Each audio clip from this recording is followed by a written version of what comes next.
How's that for a slice of fried gold? You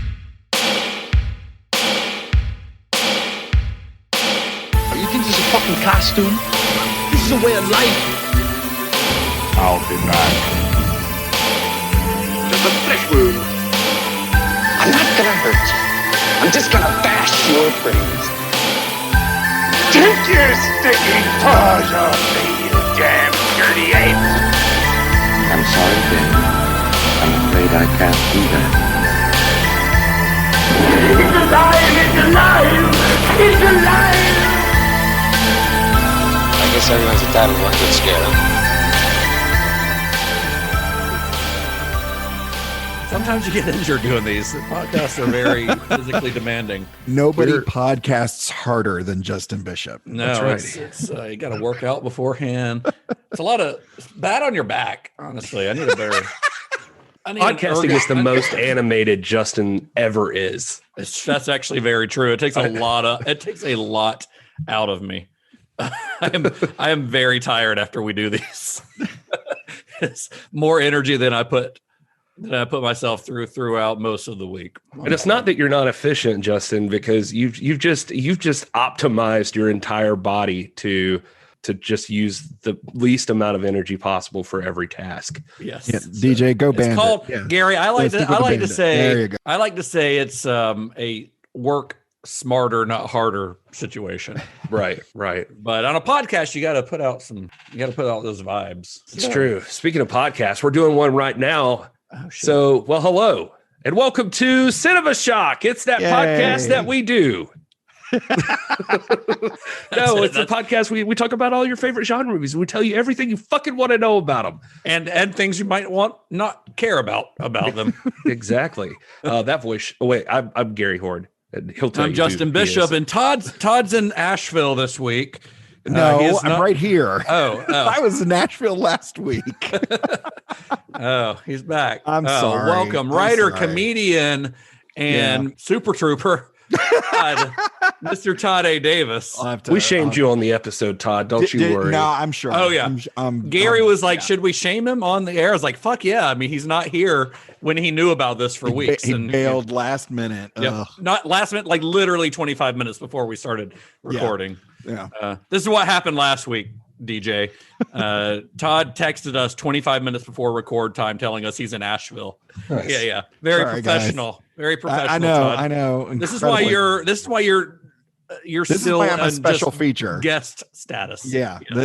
I just knocked myself down.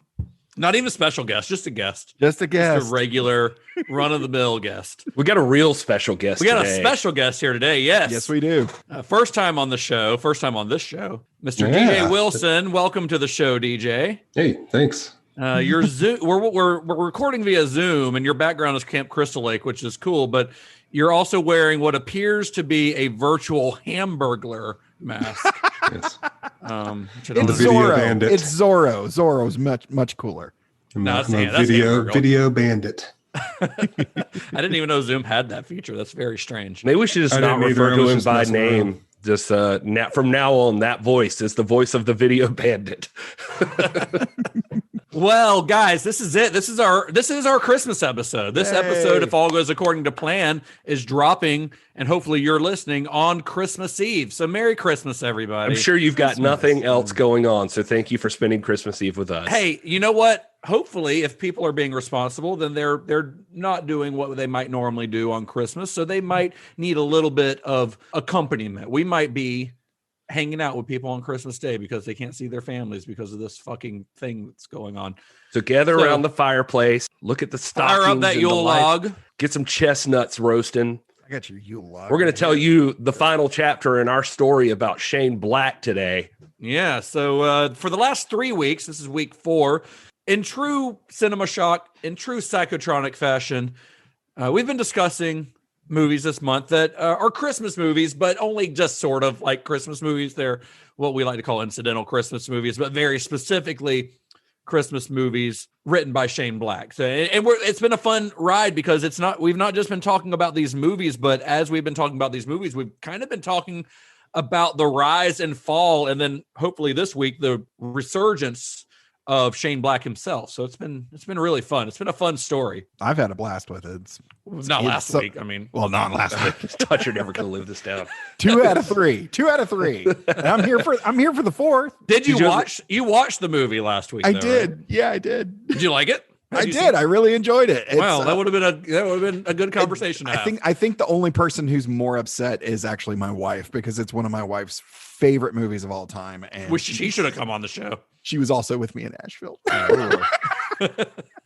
What a bummer. I know. I'm sorry. Too bad. Anyway, so why don't you go away? DJ, is Bethany around? You can just bring her up. Get her in here. Is Kat here now? Can we get her on? She is working. I always try to say, hey, do you want to come on? Because she ends up watching the movies with me. Well, let's give a little recap before we get into this week's film. So in his early 20s, Shane Black wrote Lethal Weapon. Of course, he was 22, I think, when he wrote it, about 24, 25 when it was produced. And he immediately became Hollywood's new wonderkind. Like, it was a massive success, and automatically everyone in Hollywood wanted to be in the Shane Black business. Then his spec script for The Last Boy Scout sold for a then record-breaking $1.75 million. I don't think we were specific enough about this when we talked about this, but The Last Boy Scout spec script sold for $1.75 million. It wasn't the script. It was the spec script. Jeez. And then the same thing happened again a few years later when he broke records once again for The Long Kiss Goodnight, which was also a spec script, which sold for $4 million. And it's sort of the, I guess, failure of that movie kind of killed the whole spec script thing in Hollywood. Like, people stopped spending that kind of money on unfinished scripts. It was kind of because of The Long Kiss Goodnight that happened, which, I mean, here's $4 million on a spec script is insane anyway. Yeah, for listeners who might not know what a spec script is, it's basically an expanded outline, a treatment with some scripted dialogue. It's very sparse, but to drop that kind of money on what is essentially an idea on a napkin is crazy. Yeah.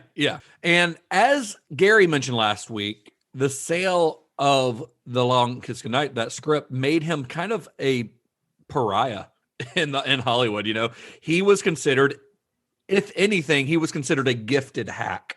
Like, he was not well liked by a lot of his peers in the industry.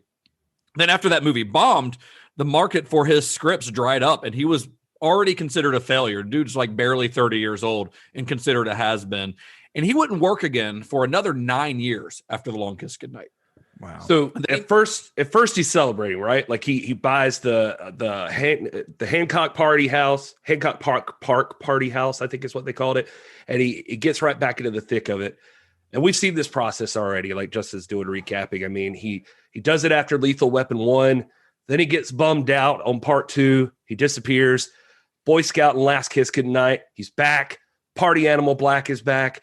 But as he calls it, he didn't see it was the beginning of the end of his lucky streak, because the writing community, they totally hated him. They shunned him.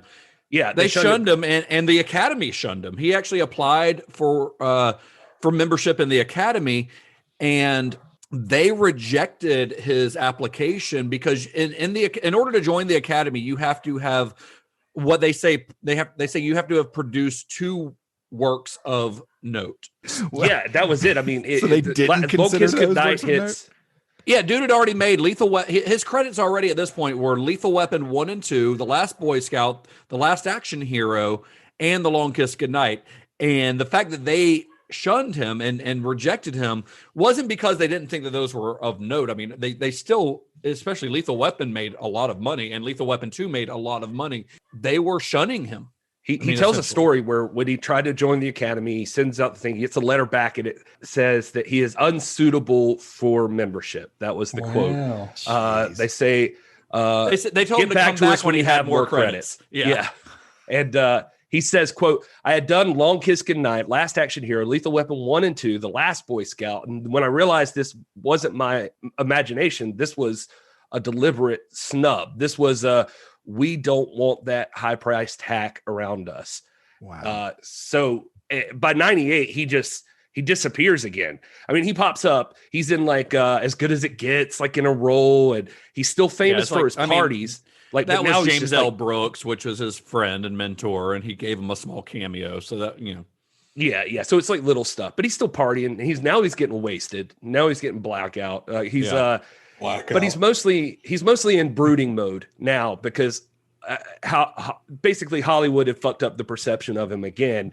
All he wants to do is be like a good writer, and all he is considered like this lucky dude. Like Justin said, a hack. Now he's like this rich hipster party boy is how people know him.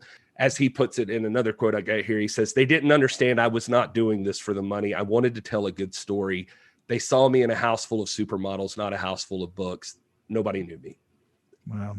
But they did make a comeback of sorts with his directorial debut and the subject of today's episode, which is 2005's Kiss Kiss Bang Bang. Harry was a small-time crook. Oh, boy. Till he opened the door. Oh, no, we're not ready for your audition. Just take him. He's ready. You ready, right? To a really big break. Quit acting like the good guy. You got your partner killed. You killed him. See, this is what I'm talking about. Old school method. Get me Gabe Perry on the phone. But he'll need a real cop. Detective lessons tomorrow for your acting. Oh, you're the consultant. If he wants to act the part. You must be Gabe Perry? still gay? Me? No. I just like the name so much, I can't get rid of it. From Shane Black, the creator of Lethal Weapon. Do not play detective. Moron. Go home before the bad guys do something bad to you. Comes a mystery. It's a frame-up. First things first. Do you have the corpse? I got rid of it. You threw it away. Yeah. Look up idiot in the dictionary. You know what you'll find? A picture of me? No. The definition of the word idiot. That starts with a kiss. Why'd you lie to me? It was an excuse to stay around you, so I mean, I think... Ow! Did I just cut off your finger? Yeah. It's on the floor. Pick it up. Pick it up. And ends with a bang. Where is the girl? You put a live round in that gun. Oh, yeah. There was like an 8% chance. Who taught you math? Robert Downey Jr. What do you think, I'm stupid? Val Kilmer. Yes. I think you're stupid. Kiss, kiss, bang, bang.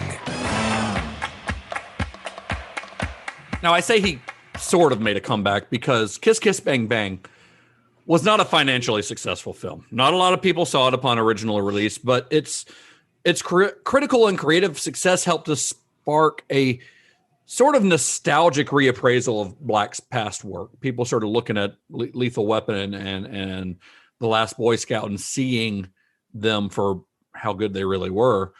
And it also helped to launch him into the pantheon of A-list directors, because this would essentially lead to work on franchises like Iron Man and Predator.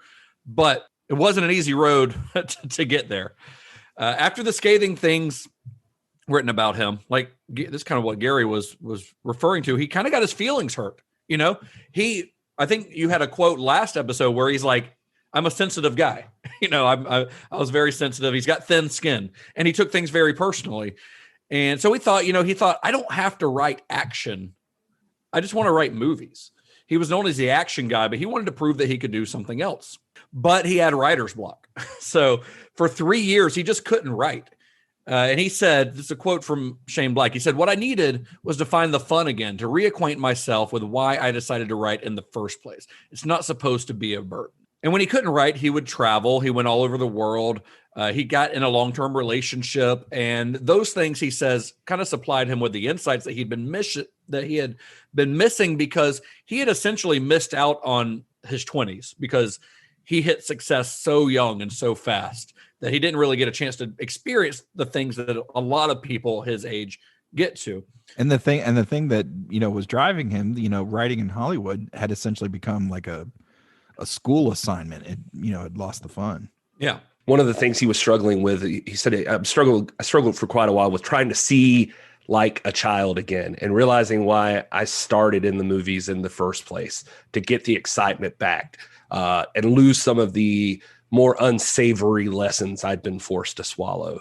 And with Kiss Kiss, as he's going into this, I think what he's thinking there is he talks a lot about missing the ability to tell stories that felt like the novels that he loved and really have control. I mean, Justin, you talked a lot about, like last week, that coming off of Long Kiss, he had kind of, I think it was there, either Last Boy Scout, where he was kind of talking about like he just couldn't do this anymore if he wanted to direct. Like he wanted to have a piece of it. And he talks about like things that he loved were like these obscure movies from the 60s, these thrillers that don't have happy endings all the time. Like Hollywood had like forced that on him, which is funny, kind of ironic, I guess, considering the ending of this movie. But he talks about like Vanishing Point, Point Blank from 1967, or Night Moves from 75. He talks about like they have like a bittersweetness about them where you don't just feel like poppy happy at the end. And he says, but everything he would ever try to write before would always get shut down with like, this doesn't fit our demographic. Like, this is not what the people want to see.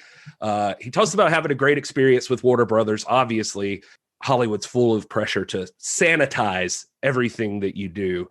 And he wanted to make something that felt a little dirty. He talks a lot about, like in interviews, I kind of hit on it last week, but that basically like, he said he calls it the prevalence of the moral majority. It's like you can't get away with anything harsh because some citizens group is going to come down on you and trash it. Eventually, that writer's block that he had was broken by a suggestion from his mentor, James L. Brooks, who James L. Brooks suggested that to him to imagine what it would be like if Jack Nicholson from As Good as It Gets played Jack Nicholson in Chinatown. So he decides he's going to like write a romantic comedy, kind of a romantic version of Chinatown. That kind of like that idea, a light bulb goes off in his head when James L. Brooks said that, and it lights a fire under his ass. He's got this idea to be excited about, something he hasn't had in 3 years. And he starts writing what he thought was going to be a heartfelt romance, the quirky story of two kids in Los Angeles. And he shows it to James L. Brooks, and James L. Brooks likes it at first. He likes what's going on. But as he started writing more, Brooks read it and he goes, I think you really kind of lost a thread here, man. I don't know what you're doing with this, where you're going with this.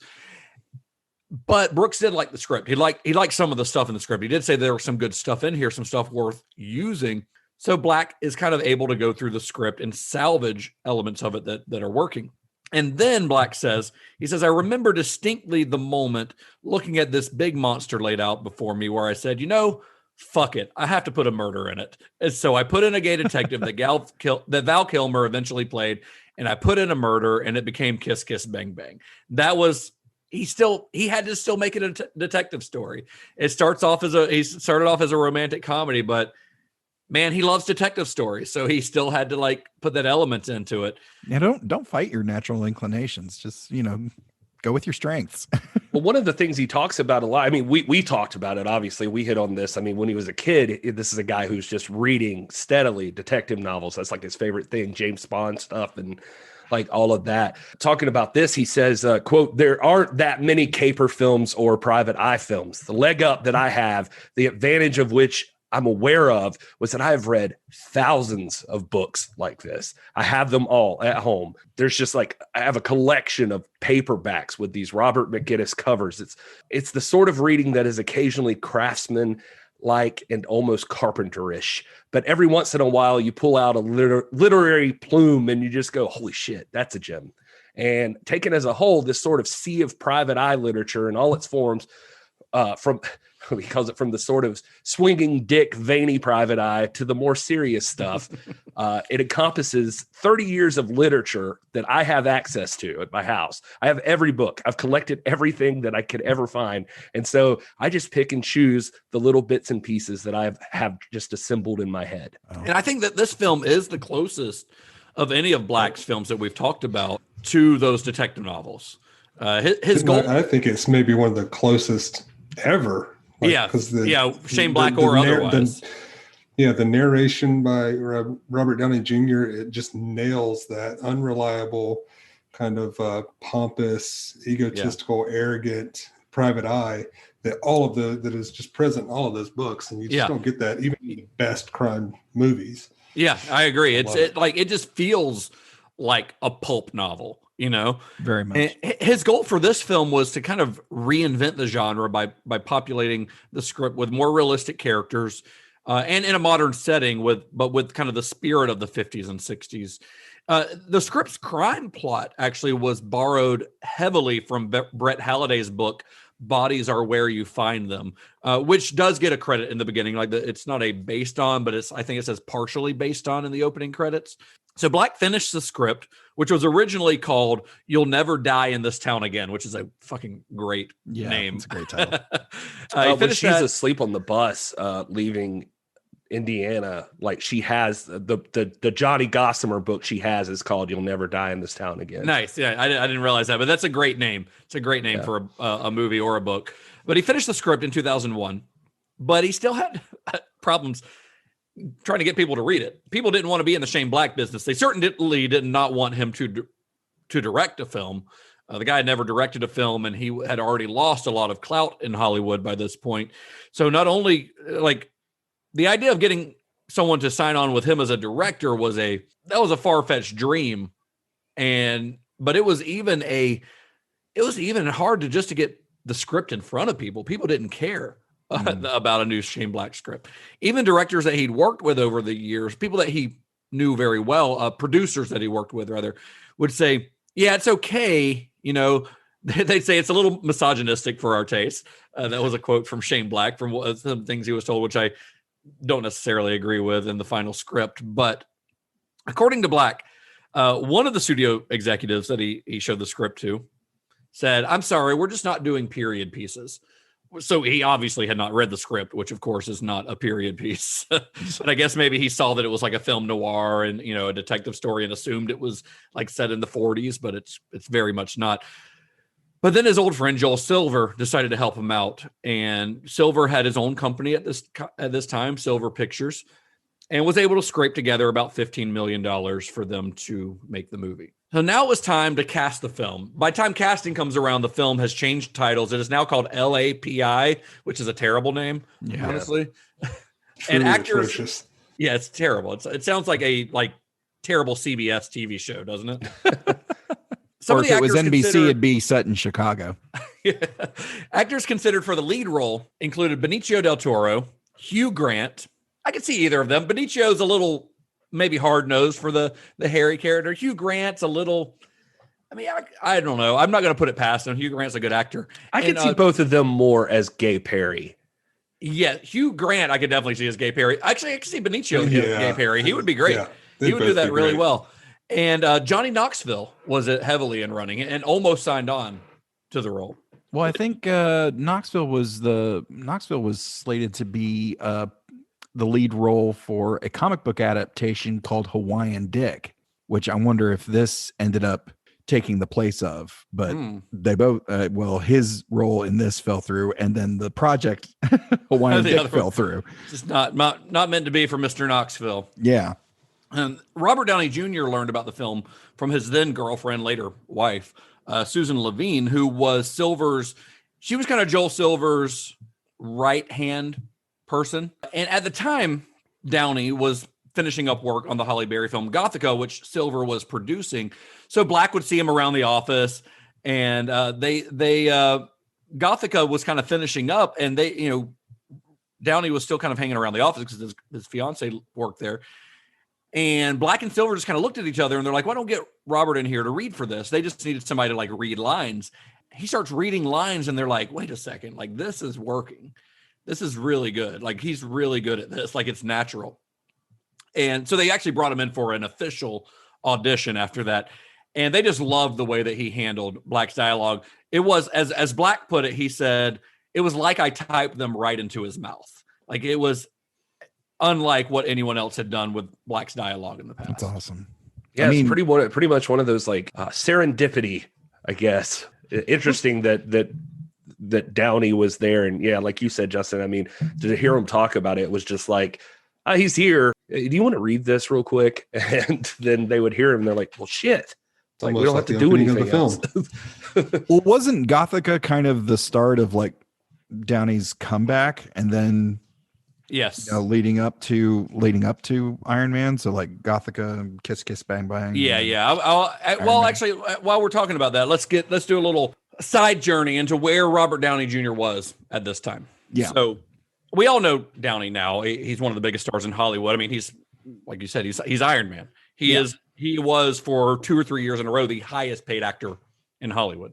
Right. But in 2005, his stock was pretty low. In the 80s and 90s, he was a star. He had appeared in films like Less Than Zero and Soap Dish. He was nominated for an Academy Award for Best Actor for the lead role in 1992's Chaplin, which is amazing. Incredible performance. Yeah. He appeared in Shortcuts. He was in Natural Born Killers. He was in Richard III. Like, the guy was a rising star in Hollywood until he hit some legal troubles and some personal troubles. So from about 1996 to 2001, he was arrested numerous times on drug charges, everything from possession of just pot to cocaine and heroin. He went through drug treatment programs several times with a little success. He actually had a meth lab that later became the workstation for Tony Stark, where he built the Iron Man suit. That is not true. Gary is making things up. In 1996, the thoughts and opinions of Gary Horne do not necessarily reflect the thoughts and opinions of Cinema Shock. In April of 1996, he was arrested for possession of heroin, cocaine, and an unloaded .357 Magnum while he was speeding down Sunset Boulevard. And then a month later, he's on parole for that charge. And while on parole and while under the influence, he trespassed into a neighbor's home and fell asleep in one of their beds. In a RoboCop uniform. Huh? In a RoboCop uniform. I was about to say, which is very similar to what happens with the robot at the beginning of this movie. And for that, he received 3 years of probation and was ordered to undergo compulsory drug testing. And then in 1997, he missed one of the court-ordered drug tests and had to spend 6 months in LA County Jail. Then in 1999, he missed another required drug test and was sentenced to a 3-year prison term at the California Substance Abuse Treatment Facility and State Prison. He didn't spend the full 3 years there. He got let out early with time served after about a year. This is 99, 2000. He had a couple other arrests. I mean, he had gotten another role. He was a recurring character in Ally McBeal, actually, which was very popular at the time. And his character was very popular, and he filmed quite a few episodes of that. After a couple more arrests in 2001, he actually got fired from that job because they just could not. I mean, they couldn't trust him. They couldn't trust him.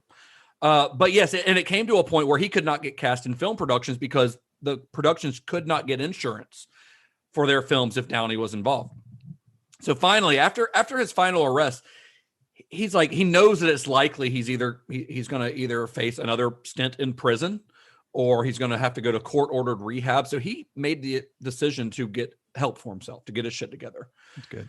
And he was able, so he did. He went into rehab voluntarily and he got sober.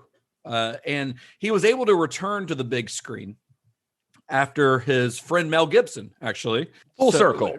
Yeah. Which, you know, we joke a lot about Mel Gibson being like a shitty dude, but this is a really good thing that he did for his friend. Mel Gibson and Downey had been friends since they worked together on Air America years earlier.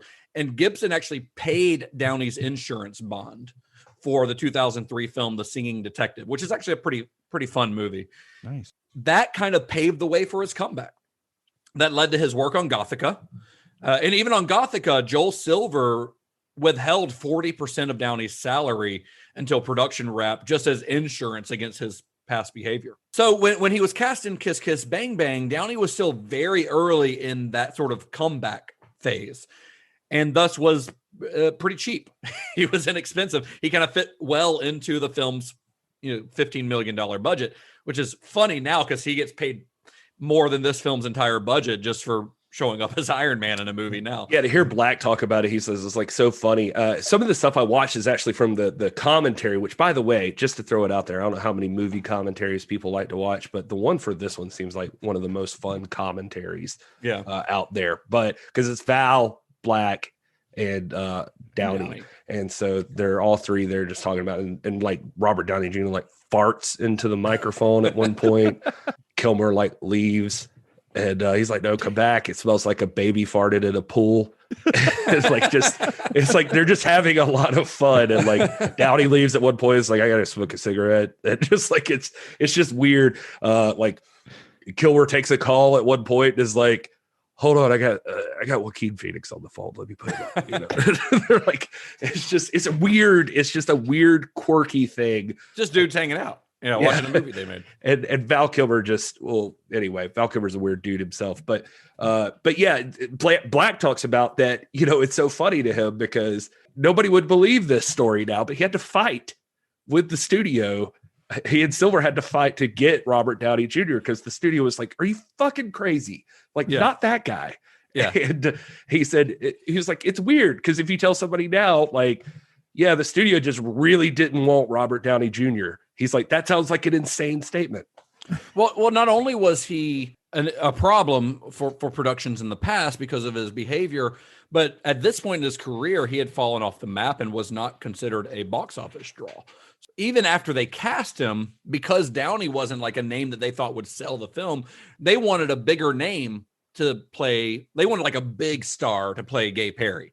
Harrison Ford was actually one of the names that the studio was throwing around trying to get, which I don't know, maybe could have been good, but Harrison Ford just doesn't seem to have a sense of humor. So it's hard to say, but he might. We don't know. Yeah. But the studio's thinking was that with a bigger name attached to one of these roles, that they could make a big $80 million version of this story and make it like a big, big deal. And this kind of back and forth went on for several months. And Silver and Black just kind of got sick of the conversation and said, let's just make this movie for $15 million the way that we want it. Let's get two really good actors. We've already got one. And let's not worry about making this a big budget extravaganza. And it was actually Susan Levine, who Robert Downey's fiance, who suggested Val Kilmer for the role of Gay Perry because she was a big fan of Real Genius. She thought that he was really funny in Real Genius, even though he had not really played a lot of comedic roles in his career, which is funny because he started his career with like Real Genius and Top Secret, but over the years had become known as a dramatic actor. And I don't know if she was aware of it at the time, but at the time for Kilmer, he had been trying for more like lighthearted comedic roles, but nobody wanted to do more comedy. And he said he couldn't even get cast for that stuff. Yeah, like, nobody would do it. Nobody wanted him in those comedic roles. So, but when he came in and auditioned for this, he had just become available. He just finished another movie. He was basically just cast on the spot, when he came in to read for this. And he had met. Like literally a week before, I think they said he had met Robert Downey Jr. like at a party in Hollywood and had just started talking to him and thought he was like amazing, just like loved hanging out and talking to him. And so it was like it was a big surprise like when he took the role and realized that like he's working with this guy. He was like super happy for it. And he seems like a really cool guy because they said even as a show of support, like he refused to drink the entire production or go out partying or drinking or anything like that during the whole time they filmed this. And so it worked out for Kilmer too. Like it seemed like a really cool moment. And supposedly, I mean, I didn't have time to verify this, but I read a few places that said that Gay Perry's considered to be one of the first openly gay characters in a Hollywood action movie, so like maybe the action accurate. Genre. I could see that in this particular genre. Nice. I mean, and the thing is the studio, they cast Val Kilmer and the studio's like, wait a second. Now Val Kilmer has always been kind of notorious for being kind of difficult to work with. So you've got Robert Downey Jr. at this point in his career, and you got Val Kilmer, and the studio's like, wait, these are the two guys that you're putting in this movie for a first-time director? Are you insane? Shane Black says that once they had the guys cast, the studio wasn't too concerned about how they cast the role of the lead actress.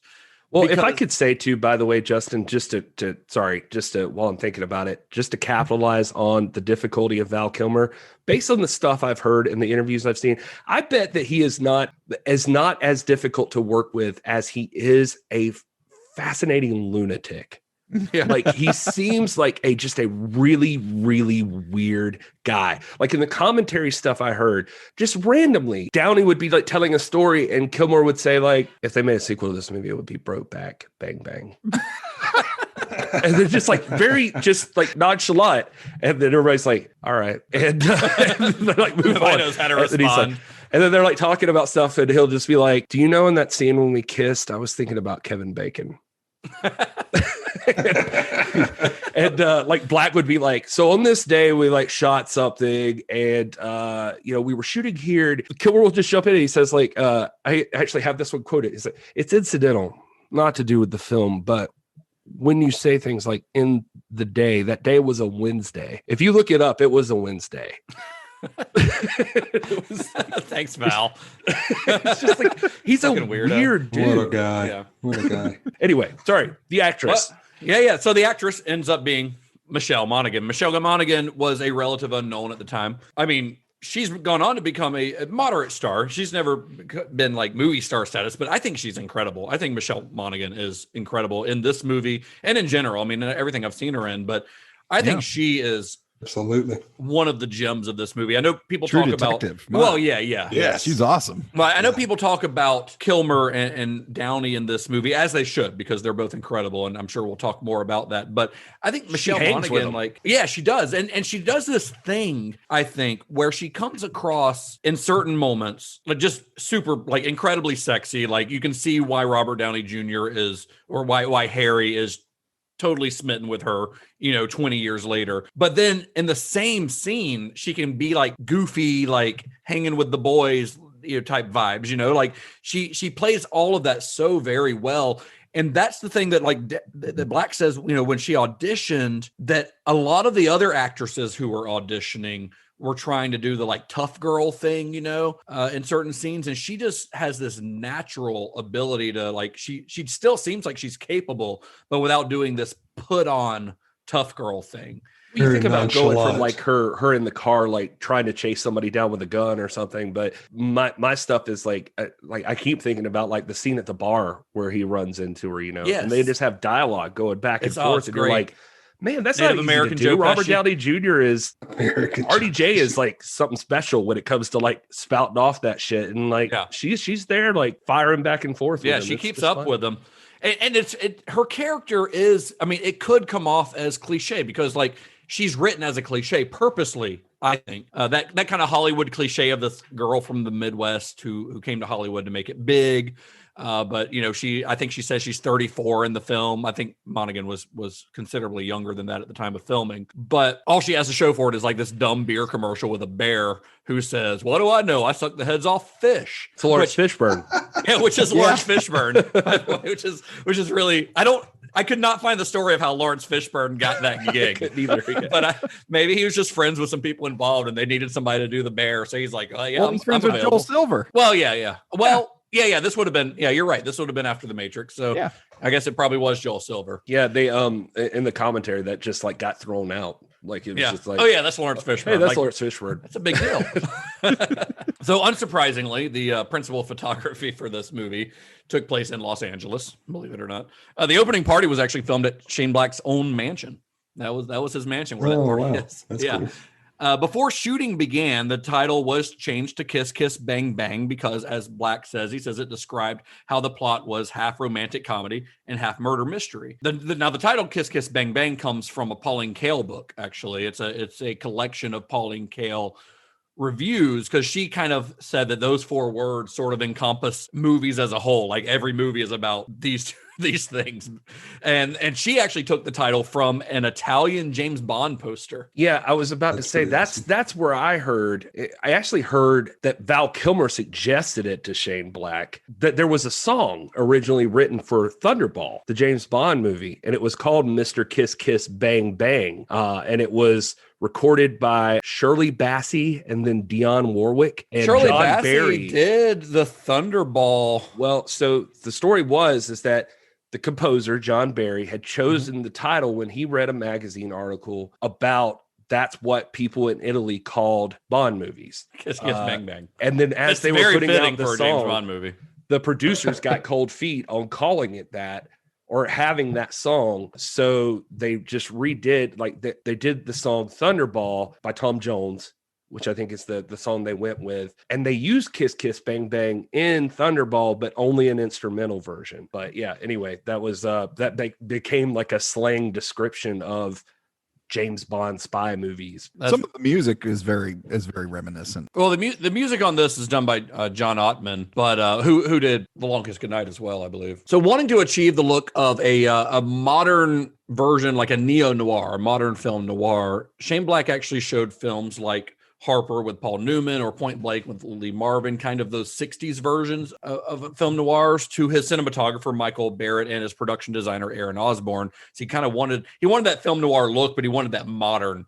film noir look. And Osborne actually drew also heavy inspiration from the detective book covers by illustrator Robert McGinnis, who they actually brought in to draw the covers for those Johnny Gossamer books that appear in the film. Very cool. Did you also notice that Pazuzu was at the party at the beginning? Pazuzu from The Exorcist? Yes. The demon?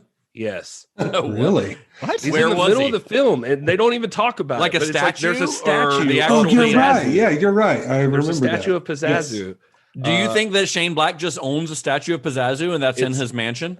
I bet It is so. possible. Yeah. Because if I had Shane Black money, I would own one. Yeah, it's like it's Where like is a it? red light all around it. It's like I it's actually like when remember he pointing first that walks out. into the party. There's a statue of Pazuzu, which is super weird. I thought, but This is very strange. Very strange. but yeah, that's a cool party. Also, Richard Greco. Do you know who I'm talking about? Richard Greco. Yeah. 21 Jump Street. Yeah, he's at the party too, and apparently had more of a role, but he got cut out. They ended up cutting a lot of it, but he's still there. Like you can still see him. I just saw that in the commentary thing. Black talks about him. He's like, yeah, he's still there in like several frames or something. I just thought that was interesting because when I used to work at a video rental store, there was an older black gentleman with like a jerry curl who used to come in every weekend and ask if we had new Richard Greco movies.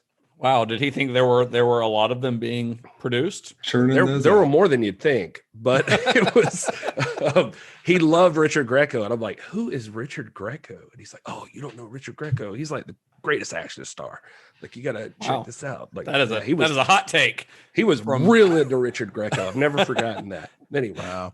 So Kiss Kiss Bang Bang opened in very limited release on October 21st, 2005. The studio didn't seem to have a whole lot of faith in the film. And despite the fact that it received really great reviews from critics. I mean, the film was very well liked by critics. And as a result of the positive reviews, the distribution company did increase the number of theaters it was in every weekend. And it ended up staying in theaters until early January. So it was out for a while. I saw it in theaters. I believe, I did as well. With Justin Bishop. Oh, how about that? I don't know how you remember that. That was 15 years ago. I know. because it was one of two times that we saw movies together, and as soon as we left the theater, we both contemplated going right back in to see it. What was the other one? The other one was Across the Universe. Really? Yeah. Man, I don't like that movie. No. You don't like that movie? No, it does not hold up. No. Oh, My New York City apartment is featured in Across the Universe. Is it really? Yeah. that's awesome. Like the inside or the outside? The exterior, the interior was shot in the next door brownstone. Interesting. Nice. Yeah. Very cool.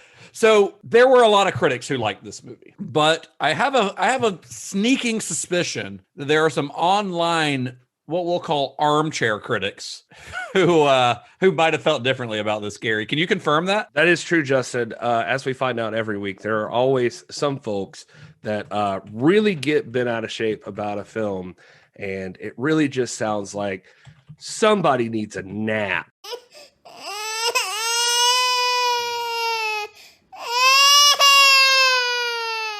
So DJ, this is the section of the show where Gary reads a bunch of 1-star reviews from folks on the internet who might not like these movies that we're talking about. Wow. Let's hear it. Because there's always somebody. There's always somebody. No matter how this movie could have a 100% on Rotten Tomatoes, and there's some guy out there sitting in his mom's basement who was bitching about it. This is from Phil. He says the title should have read Mist Yin Yang. Well, that doesn't even make sense. What does that even mean? I almost threw up when I saw this movie. This movie was awful. I should have known better when I read the title, Kiss Kiss Bang Bang. I should have known this movie would be a real stinker. I wish I could get my money back. I want better for my money. Enough already. I'm throwing this piece of movie doo-doo in the garbage pail. He does not give it one single reason why he doesn't like the movie.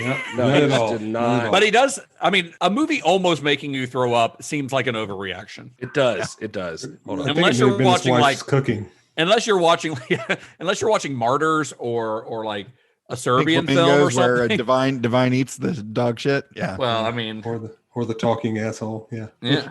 Singing asshole. Yeah. Bird is the word. Yeah. Bird. Gary, you got some more? Sure. Unfortunately, nobody went really into deep discussion on like there wasn't like in a good like 2-paragraph rant or anything. So I've got a few here. That's all right. This one's from Fred. For the love of God, don't do it. What can I say? But everything you know is wrong. How many paid shills are on this board raving about this box office flop? The reason Kiss Kiss Bang Bang flopped is because this movie stinks with a capital S. This is a movie that tries to be too snarky for its own good. Do yourself a big favor and don't buy it. Do something better with your time, like go help blind kids. Anything is better than sitting through this unfunny film noir wannabe piece of dreck. Not a fan. I mean, I'm not saying that you shouldn't want to go volunteer to help blind kids, but I'm not sure how the two things are mutually exclusive. I don't buy this one. The trailer is way better than the film. Too long, too predictable, too crude to be clever. Watch any other holiday themed movie and skip this one. I just don't know that person watched it. I don't know. Ginkgo Girl wrote awful, and she wrote in all caps. This movie is terrible. It is not funny. It is not clever. It is vulgar, meaning that it lacks sophistication and good taste. We watched a few minutes, stopped it, and contacted customer support for a refund. Don't waste your time. I would have given it 0 stars if that was even an option. So literally didn't watch it. Yeah. And then White Dove says, full of crappy sex words and profanity. Big turn Crappy off. sex. Crappy sex words. Wow. Crappy sex. Okay. Crappy sex words or crappy sex comma words? It was crappy sex words. Crappy. What's a crappy sex word? What does that even mean? That needs to go on the poster. Crappy. That definitely should have been. Full crappy sex words. Definitely needs to be on the poster. Oh, Crappy man. sex I don't know. I wish I knew exactly. I guess I assume the F-bomb is probably fuck. Is that the word? I mean, that's a word. Incoming transmission. Hey folks, it's your old friend Mr. Todd A. Davis from the Cinema Shock podcast, here to ask, are you tired of seeing a random episode of Star Trek and thinking, I wonder where this falls into the overall prime timeline? I know I am. That's why I'm bringing you a new podcast covering the entire Star Trek franchise in chronological order. It's called Computer Resume Podcast. Each week, join me and a rotating panel of my family and friends as we boldly talk Trek like no one has before. If there's a joke to be made, we'll make it. And if there's a poignant discussion to be had, well, we'll try our best. We'll also have interviews, contests, take listener questions, and other things currently deemed classified by Section 31. Those shifty motherfuckers. So join us every week starting in January of 2021 for the Computer Resume Podcast, free wherever you get your podcasts. And be the first to hit us up online now at Computer Resume on Facebook, Twitter, and Instagram. Or email us directly at computerresumepodcast@gmail.com. The Computer Resume Podcast, part of the Slice of Fried Gold Network. Hashtag LLAP. We'll see you soon. Anyway, the film only earned about $4.2 million in the U.S., about $11.5 million internationally, for a total gross of just over $15.7 million. So it barely earned back its budget. And Robert Downey Jr. was disappointed in the film's box office take. He thought this was going to be like kind of a comeback because he still calls the film one of the best he's ever worked on. I mean, to this day, the dude says it's like his favorite movie of his own. He called it his calling card to playing Tony Stark / Iron Man. One of the quotes I found from him said, it's hard for me to watch Kiss Kiss Bang Bang and not get nostalgic about it. It's not perfect, but in some ways, I think it's the best thing I've ever done. I don't know why, but I do know why, RDJ. It's because, my best guess is because that it led to Iron Man, because Jon Favreau saw it, and then on Iron Man he made like $500,000 salary, and then that was basically the last time he'd ever worked for less than $10 million on a film. Wow. So Wow. that's my guess. So, and of course, that, while the film itself, may not have set the world on fire the way that Downey was hoping for, it still marked his true career resurrection. Because, like Gary said, one of the people who was a big fan of this movie and a big fan of Downey's work on it was Jon Favreau. So when it was time to cast Tony Stark, he gave him a call. So all of this talk that we've had on these past 4 episodes now about Shane Black's paychecks, it's more than just kind of talk about the business of Hollywood. It's kind of an imperative part of Shane Black's story, because those big paychecks, especially on Last Boy Scout and Long Kiss Goodnight, they kind of cast a big shadow over the films themselves, many of which at the time of their release were kind of derided by critics as being the kind of films that were sort of signaling the downfall of Hollywood, like these no substance, big budget action blockbusters. So why was this dude who's making these movies bringing home $4 million for a screenplay when more serious writers were, barely making a living?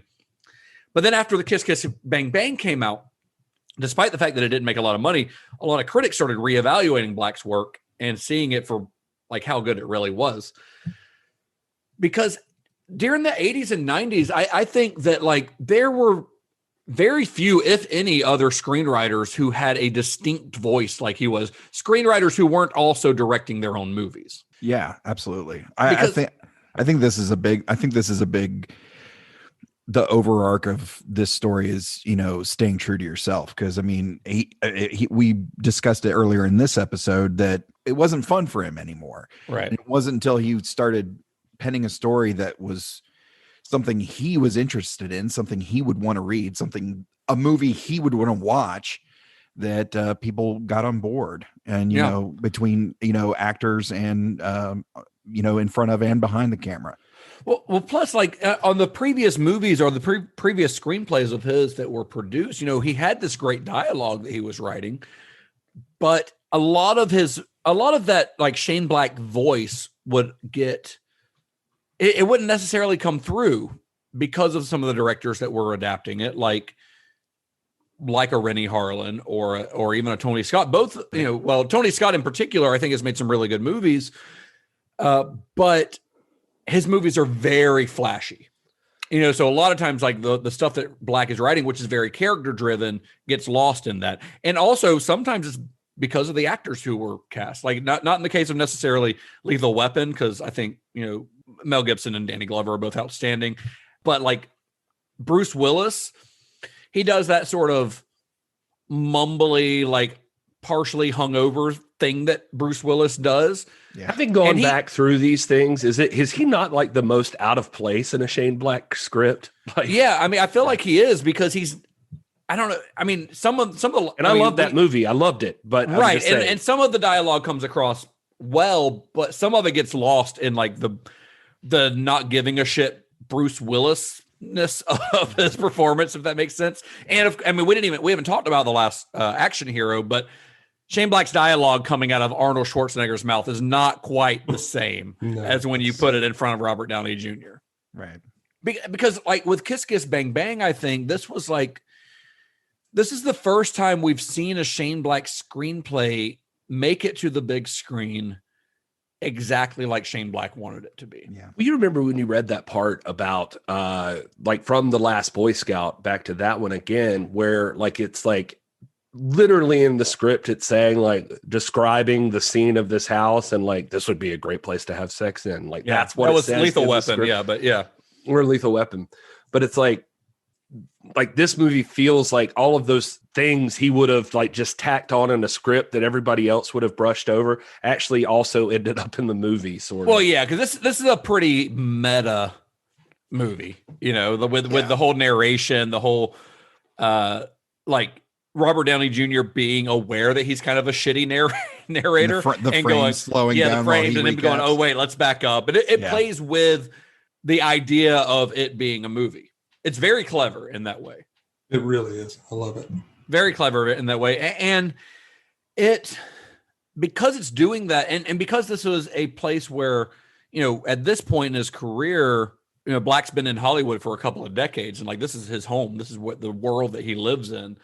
And I kind of love that he's mashing up the tropes of those detective novels that he loves so much with the idea of a movie about Hollywood, because it is about Hollywood. It's about two people, Harmony and Harry, coming to Hollywood to be somebody else. That's what people that's the Hollywood dream, right? For Harmony, it's to be an actress. For Harry, it's to, he goes to Hollywood pretending to be an actor who's pretending to be a PI. It's all about the artificiality of that town. Yeah, I love the alliteration of the names. The Harmony and Harry, and then you got the rhyming of Harry and Perry. Yeah, it's just so great. It is great. A little thing, but I kept thinking about that. I was like, that's so fun. Well, they really nailed down to, like, between Harry and Perry, the dialogue bits, like the same stuff you loved from, like, Danny Glover and Mel Gibson and Bruce Willis and Damon Wayans and all of that. Gina Davis and Sam Jackson. Like, this one really just even flows even faster. Like, like these two just like bouncing off each other. It's fantastic. Well, I think that's because of the actors. I mean, I think that's because it's Robert Downey Jr. and Val Kilmer who are just so good at this. Right. Which feels so much like Nice Guys to me. Yeah, which I watched last night. I rewatched Nice Guys last night, and I think that's. I mean, this is my favorite Shane Black movie. Yeah. Kiss Kiss Bang Bang, but Nice Guys just feels like everything Shane Black ever wanted to do in a movie. I honestly, I did not know until just the other day that Kiss Kiss was his first time in the director's chair. Yeah. It's very assured for a first-time director. Yeah, I had always assumed he had done I actually had kind of thought he did Last Boy Scout until I revisited that a couple years ago, and I was like, oh my God, that's not him. Yeah. DJ, you said, didn't your girl, part of the reason I shot the message out to you is because we were talking the other day, and like literally you just had watched this movie anyway. We're talking about like your girl had just seen it for the first time, right? Yeah. And she loved it. She was like, oh my God, this is like the best I've seen Robert Downey Jr. since Iron Man for her. Yeah. She's not seen a lot, but it's a lot of fun to bring this to her attention. I mean, with Robert Downey Jr. and Val Kilmer, Shane Black finally had actors who, I mean, like he said, it was like he typed it into Downey's mouth. Like, this is the first time that he had actors who spoke the dialogue as it should be spoken. I feel like even though I like all of the movies that we've talked about so far, and I think they all have their merits, like the dialogue in this one in particular, just the delivery of it is absolutely perfect. This is like pure unfiltered Shane Black. This is not Shane Black's script going through a prism of another director's vision, if that makes any sense. Yeah, that was part of the deal. I mean, like he's working with Joel Silver, so like that's the only person he's got to deal with. And I mean, if anything, because it's only a $15 million budget, he doesn't have any like studio oversight hardly, because $15 million is chump change to Warner Brothers.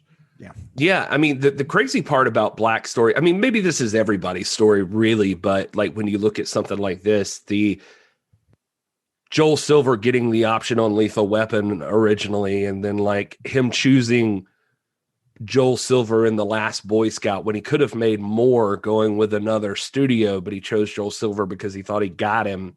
And Joel Silver's kind of his dude. And when he bounces back here with a movie, Joel Silver's the guy that bets on him again. He's the only guy who bets on him. Yeah. And it's just kind of works out that way. It almost, with the story of Shane Black, I mean, he actually ends up getting bummed out again after this movie and reconsidering things or just not knowing what to do because of the fact that it doesn't have as much success as he would have liked. It almost makes you wish you could go into the Iron Man stuff a little bit because it's that like it leads to Robert Downey Jr. getting the job on Iron Man right around this time, that by the time Iron Man 3 rolls around, it's Robert Downey Jr. who reaches out to Shane Black again and says, we need a director and a writer, and I think it should be you.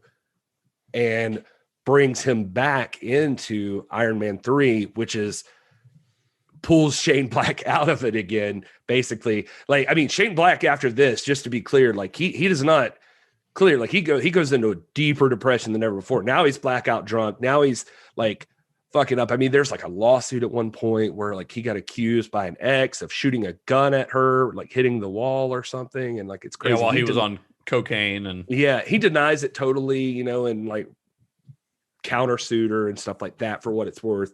And all of that stuff. But I'm just saying, like, he wasn't, you know, having a fun time like right after this. He ended up having to get himself help, not unlike Robert Downey Jr., who then comes in and bails him out in a sense, like getting him the job. I think this is Robert Downey Jr. at his best. I mean, this is, and I would say this is Val Kilmer at his second best. Okay. It's hard for me to add Mardigan and Willow.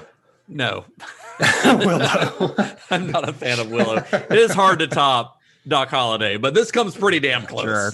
Well, I think, you know, we talked a little bit about the influence of stand-up comedy on Shane Black and his writing. And I think Robert Downey Jr. having a background at SNL definitely helped. Not only, if you want to call that a background SNL, when Rolling Stone, Rolling Stone ranked every cast member ever of SNL, Robert Downey Jr. was very bottom of the list. I didn't even know he was ever even on there. I'll say exposure to great comedic writing and performing at SNL. Well, I wouldn't even know that because that was at a time as a trying to make a point, Justin. As a part-time SNL historian, the year that Robert Downey Jr. was on SNL, that show did so poorly that Lorne Michaels fired the entire staff, every performer, and then the next year completely had all new people. Wow. All right. Okay, so, I stand corrected. I don't know if great writing and performance was in his. What year was Gary, this? let's edit this entire part out. I'm a moron. No, I think we should leave it. I see where you're going with that. I like that. This is my penance for missing last week. I like where your head's going with that, but and Downey absolutely has incredible comedic timing. Yeah. I mean, there is no doubt about that. There's a reason he got hired for SNL. It's because he has incredible comedic timing. He really does. And even though he hasn't always been typically known as a comedic actor, but I think the way that he reads the dialogue here, Black's dialogue, did pave the way for the kind of quippiness of his Tony Stark. Because Tony Stark was not a quippy guy in the comics necessarily. At least wasn't pre-Downey. Right. But I think that the way that he performs here, you know, because that inspired Jon Favreau to cast him, he played Tony Stark in very much the same way, which I think in turn led to the quippy tone of the entire MCU. Yeah. Because the first Iron Man really set the tone for the MCU, and the MCU has, I mean, those movies are very funny. And that started with Tony Stark, and that performance as Tony Stark is he's basically playing Harry. Now listen, we don't have to go down this whole path, but I will say that I think the Ultimates was out right before Iron Man, right? And the Ultimates was out right before Iron Man because I feel like Brian Michael Bendis is responsible for a lot of the quippiness of the MCU. A lot of those movies are clearly taking things from the Ultimate Universe that Brian But it's Michael also Bendis very created. possible that Favreau saw the overlap in what Robert Downey was doing here. Yeah, I'm just saying, like 100% in the Ultimates, Nick Fury is Samuel L. Jackson. They even say it in the story. Like, I know. They talk about who would play you in a movie, and they say like he's like Samuel L. Jackson would play me, and like it's. Gary loves stroking Bendis. He loves it. Well, I think he is right about Bendis, but I think you're not wrong. Yeah, when Matt Fraction took over writing the relaunch of the regular Invincible Iron Man series, Matt Fraction's writing lends very well to that sort of quippy. This is not an Iron Man podcast. I told you we didn't have to go down this rabbit hole. I knew I was going to say it, but I just couldn't let you walk. And you opened up a Pandora's box into Todd's comic book brain. Walk over my boy. Even at a movie podcast. But the plot of this movie is, as we've discussed in all these episodes, incredibly complex. as Shane Black films tend to be. That's why I called bullshit on that one review. It was like predictable. I was like, fuck you, it's predictable. Fuck you, predictable. Even when they explain the plot, it's hard to follow. Yeah, even as they're figuring it out, you're like, I'm not 100% sure how we got here, but I'm Harry comes in with that dialogue of like, so viewer, have you figured it out? And I feel bad because I'm going, no, I haven't. 100% not Robert Downey Jr. I have not figured it out. But I think that's fitting because this movie, more than even previous work of Shane Black's, is modeled after those detective novels he grew up on, which often had multiple plots that would kind of weave together. But I do think that because there's not a director or studio that's insisting on turning Shane Black's script into a Hollywood action vehicle, that the plot doesn't get lost in the spectacle. And compared to like Last Boy Scout, Lethal Weapon, like all of those, I think even though this one is very complex and often, you can kind of get lost in it or you can kind of get confused by what's going on, I still think it's remarkably easy to follow compared to those previous ones. Yeah. The thing with this one is, for me, is like, I can totally see why this leads down a dark path for Shane Black, because I have a confession to make. I got to fix this, but I have not seen The Nice Guys. And Gary. Oh my God. Oh, wow. And I need to watch this. It's rare that I've seen something and one of you guys has. I don't know why. I just never saw it. And I just Gary, watch it tonight. You're going to love it. It's so watch good. it tonight, literally. I got to watch it. But that said, so I can't speak for how this plays against what I'm about to say, but it feels like Kiss Kiss Bang Bang is, those times we've talked about, even on the old show, like when we talk about, I don't know, Eraserhead and David Lynch, or 100 different movies where there's like this is this person's heart on their sleeve, like they're throwing everything about them into a movie. It feels like Kiss Kiss Bang Bang is that for Shane Black. Absolutely. This is everything he's ever cared about, everything he's ever loved, everything he's experienced. It's like all in this one movie. Is what it feels like. So the fact that it didn't do well, I can see it. Well, and it also like we kind of alluded to this in previous episodes, especially in The Last Boy Scout, but there are elements of previous Shane Black movies that appear here where he's able to direct it and do it the way he wanted to do it. Like like on The Last Boy Scout, the finale of that film takes place on a LA freeway. Which is what happened, and they didn't even think about that. We talked about that. They changed the entire like last act, but that's what happens here. Michelle Monaghan gets that hero moment in this one that was denied Bruce Willis's wife's character in The Last Boy Scout because they cut it out. They cut that plot out of the movie. Right. So he's doing a lot of stuff that he had written in previous scripts here. Even if once you watch The Nice Guys, Gary. As I watched it last night, I was even struck by the fact that there is the same teenage daughter stowaway bit. That's what I was going to say. In The Last Boy Scout that happens again in The Nice Guys, but is, she gets a lot more involved. Yeah. Yeah. The Clippy Kid was the one thing I was missing from this one, because I was like, he still has the PI. Right. That's like or, the weird odd pairing, like the detective or PI guy that gets paired with somebody who's a little more aloof and weird about the way they handle things. And then there's like even the distraction, the WWE distraction finish where like somebody goes for like, they've got a gun to you, but you do something stupid that like, or it's not even stupid in this one, but they definitely do it where like Val Kilmer's telling the story about why you stand 5 feet away from the person with the gun on you. Yeah, that's great. He does something like that in every movie where it's like there's a guy with a gun on the hero and the hero does something to distract them and turn it around on him. Yeah. Like all Shane Black movies, though, I think that this film is really more about the people than the plot itself. This is about, like most Shane Black movies, like we've talked about in the last 3 episodes. And this is what I think is fun about exploring like a director's or a writer's career, because you start to see these things pop up over and over, especially someone who writes as personal as Shane Black does. Even though, I mean, obviously these plots are not autobiographical, or he would have lived a fucking crazy life. Right. But they say on the definitely stuff that he commentary, they're loves, talking about in the scene where Robbie Downey Jr. is getting beat up. They're like, is this something you are writing about because as a writer in Hollywood or something, like you got beat up at one of your parties by somebody? And he was like, not exactly the same way. It was at a Denny's. Something like that. Like most Shane Black scripts, this is about broken people finding each other. In this case, it's Harmony and Harry. And like most Shane Black movies, this is a movie about a fuck up who finds it in himself to not fuck up for just once in his life. Like in the Long Kiss Goodnight, Sam Jackson says, like, just do this one thing right. And that's what Harry's trying to do in this thing. Like, Harry is a fuck up. He even gives like a similar speech there outside the apartment buildings. Yeah.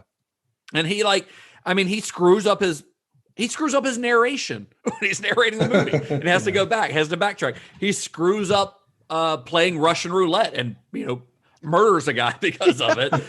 He screws up his first date with Harmony because he gets so drunk that he ends up sleeping with her homely friend instead. He's a fuck up, but he's also like a good dude at heart. He might have made some wrong decisions, but like, he's not a bad dude. I mean, even when he's caught stealing at the beginning of the movie, his intentions are good. He's trying to find a toy for his niece.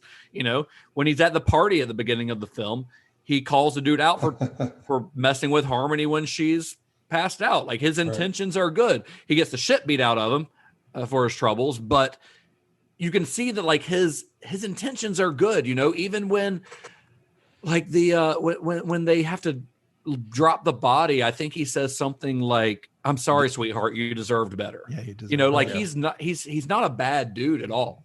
He gets really torn up when he sees the pink-haired girl die in front of him, to a point where he's in a daze and ends up killing the other dude. Which, by the way, Shannon Sossaman should not only appear in a movie for 30 seconds, honestly. Like, Shannon Sossaman, I had such a crush on her in the early 2000s. Rules of Attraction. Oh man, she's great. Absolutely. Really great. It's so weird to see her in such Knight's Tale. Yeah. Yeah. So weird to see her in such a small role. This movie's great. In the end, I mean, once again, like another recurring Shane Black theme, it's a movie about redemption. It's a movie about Harry, who's always been a fuck up. He's a thief. I mean, that's his job. He's never like really done anything right, but he saves the day. Maybe Gay Perry helps, but Gay Perry jumps in front of a bullet for him. But Harry saves the day. Harry saves Harmony because Perry was able to save him. So it's once again about someone finding that redemption and finding those people that they connect with who aren't necessarily like blood relation, which is what all of Shane Black's movies are about.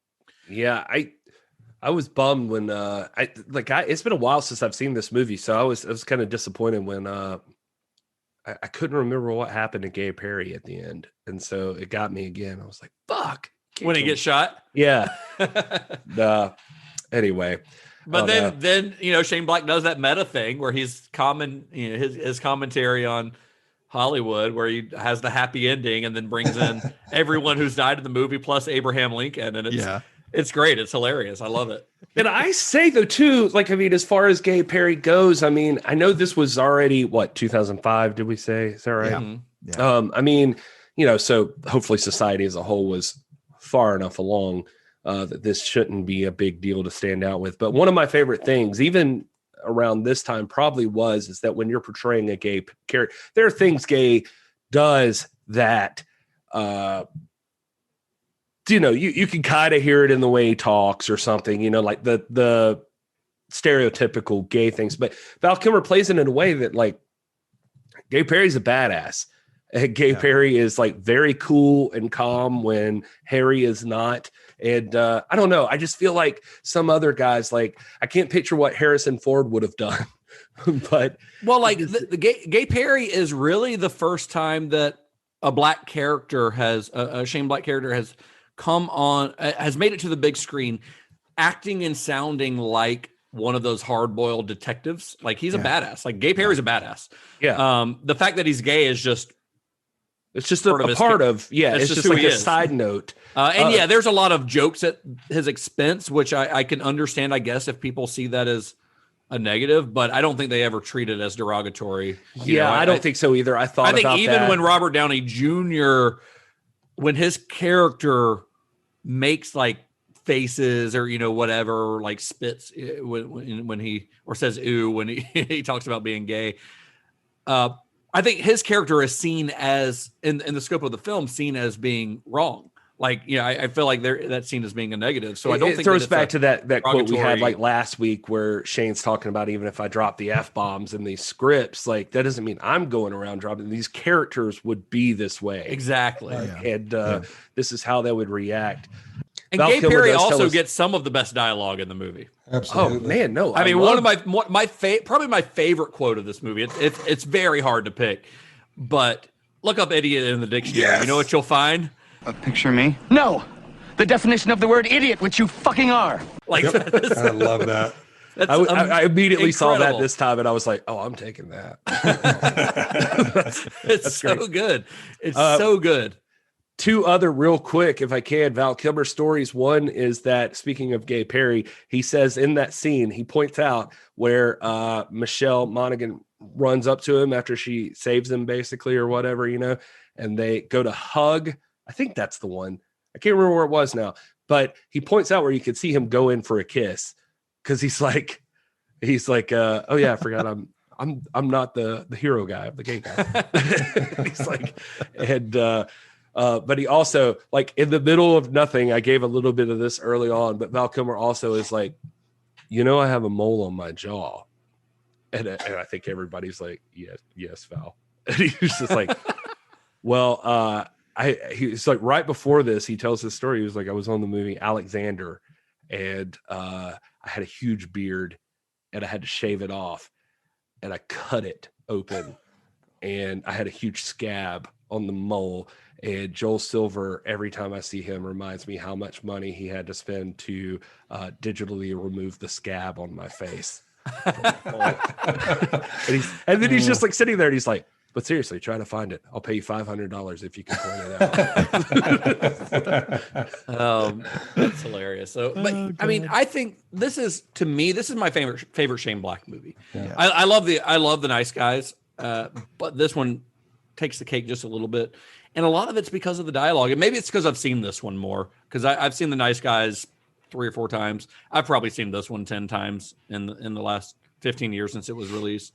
I loved this movie immediately when I saw it. And I think that people talk about someone like Quentin Tarantino as being like this master writer of dialogue, but I think Shane Black's up there, man. I think his stuff is so clever and such a, like, his plotting and his character stuff is so good. But then the words that he puts into their mouths, I think, is just what puts it over the top, Well, just to be honest with you, like, I did not ever think of Shane Black in that way. But what's funny is I don't think we've really hit on that. But like, Tarantino's the person I've thought about this whole month when we've been talking about these Shane Black things. Just like, oh, Shane Black was really Tarantino before Tarantino. Like, but the thing is, with other directors doing his stuff, it didn't come through as much. Just like in True Romance, also directed by Tony Scott, which is a movie I love, but Tarantino's voice does not come through as much through the prism of Tony Scott as it does when he directs his own dialogue. Right. It's the same thing here. You almost don't appreciate how good it is until he's able to just really let it shine. Do you guys have any favorite quotes or anything from this movie? Do you have any favorite bits of dialogue from the idiot quotes? Just the idiot quote's hard to beat, but I do like hey, Gay Perry, still gay? No, I'm eating pussy. I just like the name so much. I get it. I can't get rid of it. And the one where he says, and I don't have the quote in front of me, so I'm paraphrasing, I think, but he says, I don't think you know where to put your food at if you didn't flap your mouth so much. Yes. All of which are Gay Perry quotes. Gay Perry has all my favorite quotes in this movie. So many good ones. He's hilarious. I thought it was funny when he was describing the client that hired him. She opens the door, nothing on but the radio. Really? No, idiot. It's so I like the badly, like the running joke with badly. Like, Bad, Go, bad sleep versus badly. Yeah. yeah. Who the fuck taught you grammar? I can Him spend trying, to this do the him trying to do the math after he kills the guy. 8%? 8%. Who taught you math? There's even, Perry even has we could the spend a stuff whole about, episode just quoting this movie. I was about to say Perry even has the stuff about like where he's like, how about you, Harry? Did your father love you? And he says like, sometimes when I used to dress up like a bottle, how about yours? And he's like, well, he used to beat me in Morse code. So it's possible. He never said the words. Oh God. The last thing I'd like to mention about this movie are the opening and closing credit sequence. I love that very Saul style. Bass-esque. Yeah, I love that because it reminded me of Catch Me If You Can, which is also very Saul Bass, quote unquote incidental Christmas movies that I watch every year. And then what did everybody think of the song "Broken," written and performed by Robert Downey Jr. in the closing credit sequence? That's him. That's him. That's singing. him. I know that he put an I knew crap. that he had put an album out around this time, but I did not know that was him. Yeah, I saw the same thing. I didn't realize that he actually had a song on. Wow, the we're film. gonna have to play that in the end credits for this podcast. I think that sounds great. Wow. It's gonna be tough for the YouTube. They'll kill us. But I do love that they took a jab at Lord of the Rings at the end too. Like the yes, we're not gonna end it 17 times. Don't worry. But here's the thing.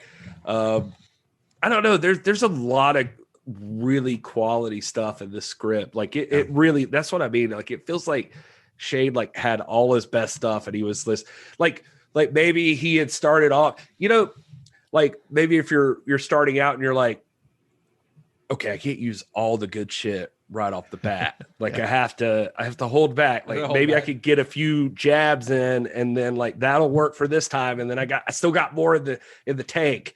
But it's like Shane Black's like, fuck this, man. Like I've done this for too long. I'm just throwing it in. I think there's a thought of, because I've been following a particular comedian, Bert Kreischer, here recently. And he just always approached everything with like, I might not get a chance to do this again. So let's swing for the fences. Let's go for broke. Let's put as much in there. Let's go 100%. And I think there's in thinking about Shane Black's approach to writing, I just mentioned about him writing the things that interested him and staying true to himself. I think that's a way to go, when you get those opportunities to just go. So, which is why I was in Asheville last week. Shut your mouth. The other thing I will say too that I really appreciated as just a dude, and we all try to be the best dudes, and even Robert Downey Jr. like saving her in the party where she's like passed out, but also there are the times that he struggles like not staring at her tits. Yeah. Or like, getting a boner, which is not very nice. He's like laying in bed with her, or she's just like, you come in here, but it's just going to be sleeping. He's like, all right, let's find out. And then he's immediately like, nope, this is not working. No, not working. I'm like, all of it's real, like, from that dude's side. So you're like, okay, this is, I don't know. I mean, I fucking like fell in love with Michelle Monaghan when this movie came out. She's gorgeous for one thing, but she's just really outstanding in this movie. I think she comes across so real. She does not seem like she's playing a part. Fantastic performance. Which is the best thing you can say about any actor, honestly. Yeah. It's weird, dude. Like she in this movie, it amazed me watching it again this time, like how great she is. And she's steady working. It's not like she's obscure. Like, who she is. She's in Mission Impossible, for God's sake. Like, so she's there. It's just like this. She should. It feels like watching this movie, you're like, she should be one of the best, like, top known actresses. She should be bigger than she is. Yeah. Absolutely. But I don't know. As long as it's working for her. But I agree. I think I've always thought she should be a bigger name than she is. Yeah. So, Kiss Kiss Bang Bang. This isn't exactly Shane Black's redemption story. It isn't exact. It's almost his comeback story, but not quite.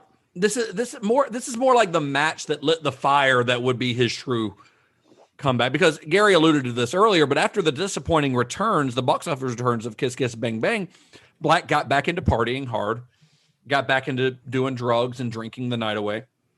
And in 2008, he hit rock bottom, and he decided, just like Robert Downey had a few years earlier, that he needed to make some changes in his life. So he emptied his liquor cabinet, poured everything out. He flushed the baggies of Coke down the toilet, and he got his shit together, and he started writing again. He hasn't been in another relationship since that one that fucked him up after this, after that breakup that Gary talked about, where he was sued by his ex. He just has said that, hey, it's the people who want to hang around me in Hollywood, I just are not someone that I want to spend my life with. He's very untrusting, it seems like. But that dark period in Black's life after the release of this movie is a big reason why it was another 8 years before he had another directing credit. So a couple years after he started getting his shit together, 2010, his phone rings. It was his old friend, Robert Downey Jr., the guy who Black had essentially given a chance to when nobody else would, help get his career back. I mean, it led to his true career resurgence. And Downey I don't know if this was in Downey's mind, but it seemed like he was trying to repay the favor. It seemed like he was trying to give this guy who gave him a chance when he was really down and nobody else wanted to hire him again, because he finally directed a movie and it didn't make any damn money. And he said to Black answers the phone and he says, I want you to direct an Iron Man movie. And Downey by this time is a huge star. So he's a big deal. He had already done the first Iron Man movie. Iron Man 2 was in the works. And he was the centerpiece of the Marvel Cinematic Universe. The dude had a lot of pull. So he was able to talk to like Kevin Feige and the guys at Marvel and get Shane Black the job directing Iron Man 3. And in 2013, Iron Man 3 came out, co-written by and directed by Shane Black. And yes, of course, it's set at Christmas time. There's a Hollywood Reporter article right before The Nice Guys came out. There was like a profile on Shane Black and his. I read it. Yeah. Yeah. Fantastic. But they talk about because of the bomb of this movie, like, that it didn't succeed as well as they had hoped. He had done like several other things. He like wrote The Nice Guys, but then it just kind of ended up in development hell. Well, he actually wrote The Nice Guys around the time that this movie was being shopped around and nobody wanted to buy it. So him and his buddy just started working on The Nice Guys back in the early 2000s. Yeah. But Downey, like in 2010, calls him and he talks about it. It changed everything. But like Downey says, like in a quote from him he's like, Shane was one of my lifelines when we were making the first Iron Man. He was like, I would call him and ask about the script, the dialogue, everything in the first Iron Man. And he was like, I think he was just like sitting alone reading noir novels. He was like, but every piece of advice was invaluable. Like he was like, I got ideas from Shane Black then. And so they said that like by the time that Iron Man 3 rolled around, they talked about what a risk it was, like putting an unknown behind like a $200 million Marvel franchise. But they trusted Downey enough at this point that he suggested Shane Black, and they went with it. And Iron Man 3 goes on to make 1.2 billion worldwide. And it said, in the interview, like Shane Black's talking, he's like, purists don't like it. He's like, no, I got like literally somebody sent me a meme yesterday. Well, because of the Mandarin stuff. Yeah. He's like, I'm getting ass raped by the Mandarin in the thing I got sent. But he's like, but because that worked, then Joel Silver rolls back and he's like, what's the last Shane Black thing I've got and that I can find? And it's The Nice Guys. Yeah. And they pull it up and Silver signs Gosling and Gosling's on board.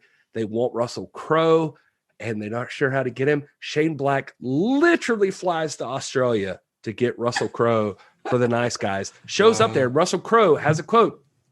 It says, he came in, I offered him a drink. Shane said no, he didn't want one. I asked him why not. And he said, you know, you have one drink, the next thing you know, you're in handcuffs. And I thought, I like this guy. He's sharp. So then they got Russell Crowe. And this was all right before the film screened at Cannes, the Cannes Film Festival. And the person in the Hollywood Reporter article, I should follow up on this even more, but they were like, this will be a good coming home party because Kiss Kiss Bang Bang did great at Cannes. Yeah. But they were like, out of competition, I believe. Yeah, I think you're right. And they were like, but just to ask if Shane Black was still Shane Black, the reporter goes like, everyone's like, are you going to Cannes? And he said, he turned and looked at him and said, the parties are awesome. That's great. That's great. I love Shane Black. And of course he's gone on to do, you know, The Predator is the one he did, right? And he was attached to a Doc Savage movie for a while, but I think he's dropped off. I think Adam Wingard's actually doing that now. So I don't know what Shane Black's doing next, but hopefully whatever it is, it's set at Christmas time, because Predators was not, and it really threw me off. And seemed like it would be, but it's cool too. Like you can go back and look at Predators now. And I think anything Shane Black, you can totally see it.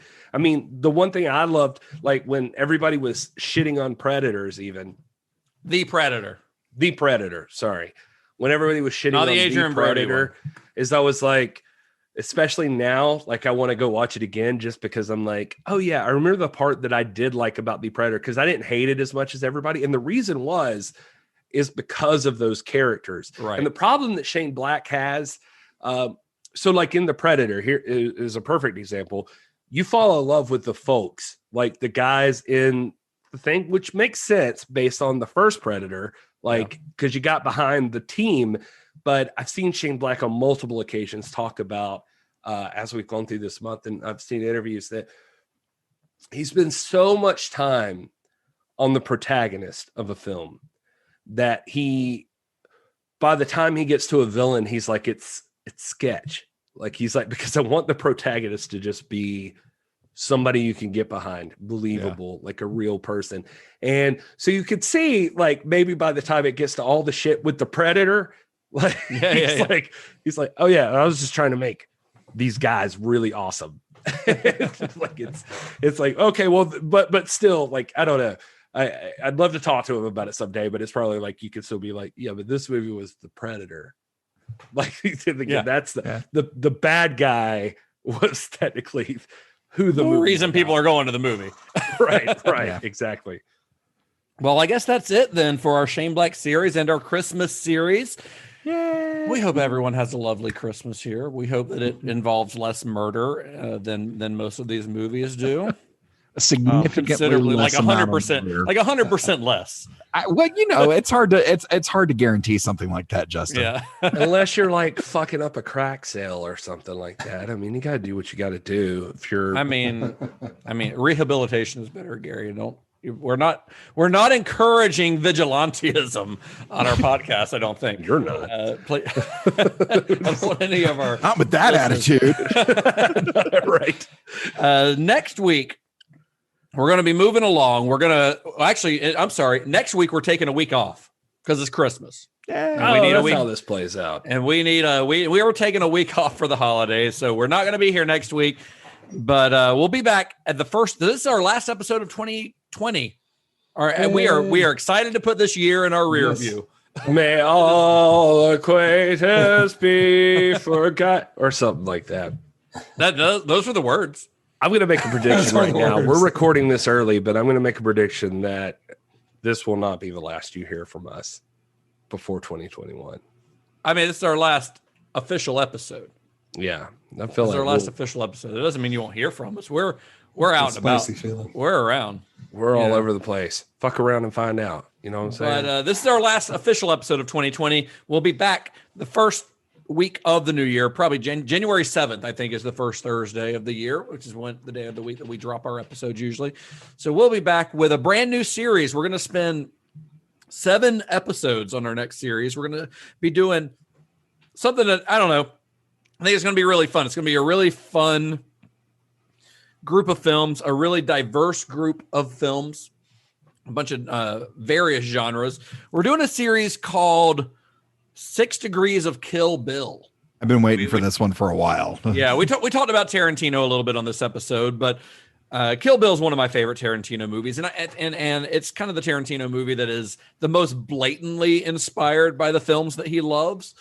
So we're gonna spend 6 episodes talking about not all the movies that inspired that, because then we'd be talking for a year, but we're gonna spend 6 of the biggest influences, in my opinion, on the Kill Bill movies by Quentin Tarantino. So we're going to go everything from your spaghetti Western to your revenge thriller to your samurai movies and your Kung Fu movies. Yeah. So we're going to spend 6 weeks doing that. And then at the end of the series, we're actually going to talk about Kill Bill 1 and 2 as well. Awesome.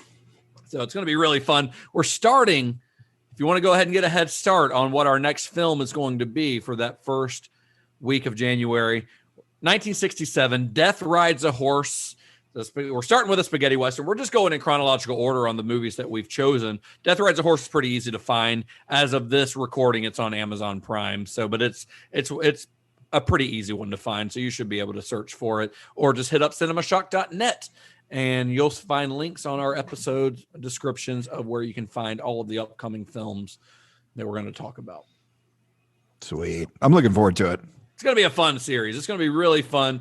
Some of these movies I've not seen in many, many years. I've seen them all at one point or another, but most of them I have not, with the exception of Kill Bill itself, I have not seen in quite a few years. So I'm excited to dive into them. So here's the part where I'm going to jump in and say, like, if you are a movie fan, if you like knowing everything there is to know about a movie, you want to get really detailed and obnoxiously detailed, especially with a through line like Shane Black and all of these Christmas movies. Tell your friends about this show. You're hearing it. Are we not doing even better as Cinema Shock? Are you not entertained? Are you not? Yeah, I feel strongly about this. So please share it. Give us a 5-star review on iTunes if you can, because it helps us get in front of more people. Even if you're not listening on Apple Podcasts, because I know there's a lot of alternative ways to listen to podcasts these days, Spotify and Google and Overcast and all the other apps. But that Apple Podcast rating really does get it in front of more people, like sincerely. So it's very easy to do. YouTube is also, it was left in my hands, and I promise I'm working on it right now. All the episodes are getting uploaded to YouTube, but also extra content like a live show last week that you might have missed. More live shows to come. You guys go to YouTube and search for Cinema Shock. You'll find us and hit us up, because or just on social media profiles, you'll see it. Go find us and subscribe there and like the videos. That would be fantastic. You can hit the bell icon and get notified anytime we go live, any of that stuff. If you're not following us, it's at Cinema Shock _, or wait, at Cinema _Shock. That's the one. Yep, anyway, I just want to push that if you like what we're doing, it takes a lot of time. It would be really cool if you could tell other people about it. We greatly appreciate it. Yeah, it's free. For the folks who are listening and are big fans, if you'd like to support, we have merch. We do. We got t-shirts and shit. We got all kinds of stuff. T-shirts and hoodies and stickers and masks and show your love. Fucking pins. You can pin some shit. Like if you if your nipples are pierced, you can like stick them right through there. Yeah, you can put our little skull guy on your nipple. That would be great. There you go. You want more DJ? Man. Yeah, do you want more DJ? We can get DJ anytime. He's like our bitch. We can get DJ. Just like a toe. You can get a toe anytime you need one, right? Everybody loves DJ. Every time DJ comes on, I get messages about, I love that guy's voice.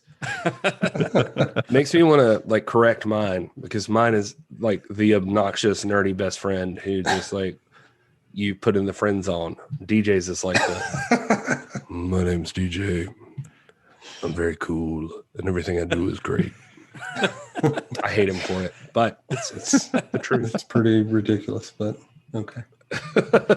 If you want to buy that merch that Todd was talking about, head to cinemashock.net, click on the button that says shop. It'll take you to a threadless store where we've got all of that lined up for you. We've got t-shirts with our skull little guy on it. We've got the whole Cinema Shock logo, and we've got ones that say Gary's catchphrase and my catchphrase, and quite unfortunately, Todd's catchphrase.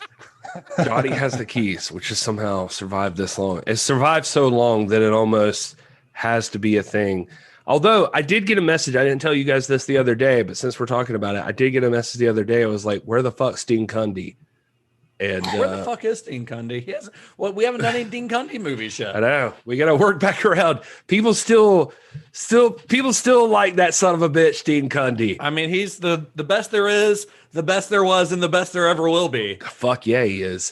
Fuck, like Brett the Hitman Hart of cinema. He is the Brett the Hitman Hart of cinematography. Dean Cundy, that son of a bitch. You did it again, Dean. We'll get back around to Dean Cundy. I can guarantee, because at least one of the series that I have planned in the coming months will definitely feature Mr. Cundy. So nice. Don't you worry, he's coming back. That's one through line we cannot drop is Dean Cundy. Hey DJ, are you on the you're not even on the internet anywhere? Are you on the internet anywhere where people can follow you? He's on Twitter, man. He's dropping like bombs left and right. You are on Twitter. medium. You are on Twitter. I know you've Twitter, dropped some of your social media stuff. DJ, listen, seriously, DJ writes some of the most fantastic articles you will read about cinema. If you got to follow him. You got to follow DJ. Tell him where you're at, DJ. I guess I do Twitter and Letterboxd under the handle Right Knuckled. WRITE. Yeah. WRITE Knuckled. Twitter and Letterboxd. Yeah. Follow DJ. Yeah, that's pretty much it. He's got some great insight. He just did a fantastic article about the fucking Appalachia shit. The Hillbilly Elegy. Oh yeah. Still haven't watched that one. Yeah. I haven't either. No, I was just like, I'm checking out of this one. I don't even give a shit. I'm going to watch this like 5 years later when nobody cares anymore. Gary, where can you be found on the internet for our listeners? I'm at This Is Gary Horne. It's super easy to find. I am at Justin_Bishop. At Mr. Todd A. Davis on Facebook, Twitter, Instagram, Letterboxd, and D&D Beyond. Still pushing that. Go buy my slogan T-shirt. Go buy Todd's slogan T-shirt. Make Justin, everybody. Yeah. Go if Todd's slogan T-shirt outsells mine, I'm quitting the show. That's it. I'm done. I'm quitting. There's like a part of me that wants to see that happen, like the Todd part happen, but I don't want to see you quit the show. Yeah. You want me to see me fire myself? I don't believe it. I want to see you have the sit down and the discussion that leads to your firing with yourself. I just want to see you humbled that you have to. Gary, you hate that catchphrase as much as I do. I do hate it, but it would be funny to, as the Iron Sheik says, like bid you over and fuck you old world style, humble you. Anyway, if you do buy any of our merch, tag us. Instagram or Twitter. Yeah, we'll repost you. They look good. The shirts look good. I'm excited about them. So you can follow us at cinema_shock, or that's on Twitter and Instagram. We're also on Facebook, or once again, cinemashock.net, where you can find all of our episodes, all of our show notes, all of our merch, all of everything you want to know about this show is on that website. So until next week. Wait, until 2 weeks from now, actually. Until week after next. You won't even miss us. You're going to be celebrating Christmas. So. Yeah, you got other things to do. We'll all appreciate the week off. May the wings of liberty never lose a feather. Be excellent to each other. Johnny has the keys. DJ, you can't change it out because there's a fucking shirt. That's a weird one. Johnny Isn't has it? Keys Johnny has the keys. It makes me from Night of the Living Dead. Yep. It's not even the best quote from Night of the Living Dead. No, it's like literally nobody doing trivia. If you were like, this movie features the quote, Johnny has the keys. Nobody on earth would get that, except a listener of this fucking show, I guess. Yep. Now, but we stand apart, guys. We stand apart. We'll help you win trivia someday if somebody uses this. Oh, man. All right. We're out. Merry Christmas, everybody. Merry Christmas. Have a black Christmas. Have a black Christmas. Oh, I have to stop. Stop.